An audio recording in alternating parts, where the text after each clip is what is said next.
Good evening, I'm Dacia Richards with Monday's edition of the Regional News. We begin with news from Argentina.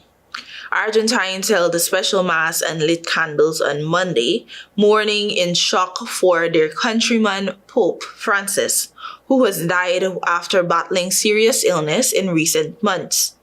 The mass was held in the cathedral in Buenos Aires, where Francis was once Archbishop. The building was adorned with a photo of the pontiff, bunches of white flowers, and the blue and the white flag of Argentina.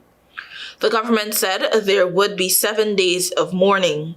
Argentina's presidential office praised Francis's focus on interreligious dialogue, building up spirituality amongst the young, and cost-cutting in the Vatican, something that tallies with President Javier Milei's quote-unquote chainsaw austerity. Milei, a bombastic free market economist, had clashed with the Pope, lambasting him as a socialist and even calling him devil's representative on the earth.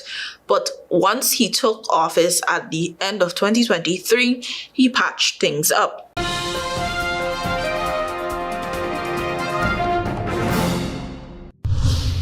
While in Dominica, national epidemiologist Dr. Shaludin Ahmed has emphasized the need for heightened vigilance and increased awareness following the recent uptick in leptospirosis cases in Dominica. At a Ministry of Health press conference ahead of the Easter holidays, Dr. Ahmed confirmed that since the last update in March, 7 new cases of the disease have been recorded. Just last month, the Ministry of Health reported 10 suspected cases on the island. Ahmed had reported that only 2 of those were confirmed positive for leptospirosis after testing from the Caribbean Public Health Agency. 1 man died as a result of the disease earlier this month. He had sought medical attention at a late stage of the infection and died from multi-organ failure, a severe complication of leptospirosis, Ahmed reported at the time. The new cases have been sporadically present in communities from Salvador in the east of the island to Stock Farm. Affected individuals were also found in other parts of the island. Leptospirosis is a zoonotic disease, which means it's transmitted between animals and humans. You can get infected through direct contact with urine or reproductive fluids from infected animals, particularly rodents.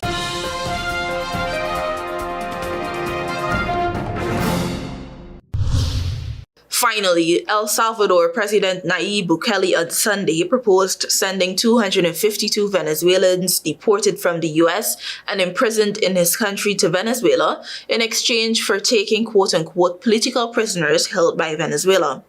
Among those Bukele proposed for release from Venezuela were journalist, human rights lawyer, and the mother of Venezuelan opposition leader Maria Corina Machado, who he said is subjected to daily threats at her home.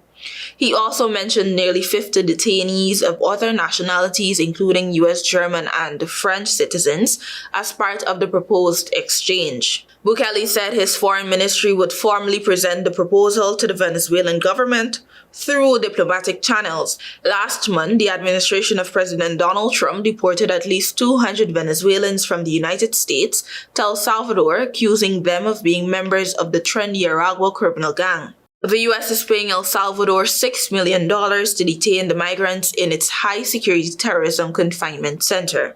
The Venezuelan government has said it has no political prisoners and that imprisoned people have been convicted of crimes. However, non-governmental organizations claim that more than 800 people are detained for political reasons. The Venezuelan government has denied that the Venezuelans deported by the U.S. have gang affiliations. Lawyers and family members of the detainees have also asserted that the migrants have no ties to criminal groups.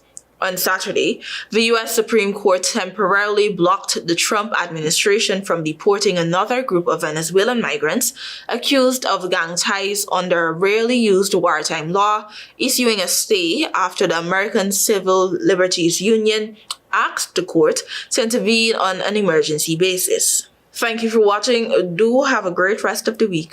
Until next time.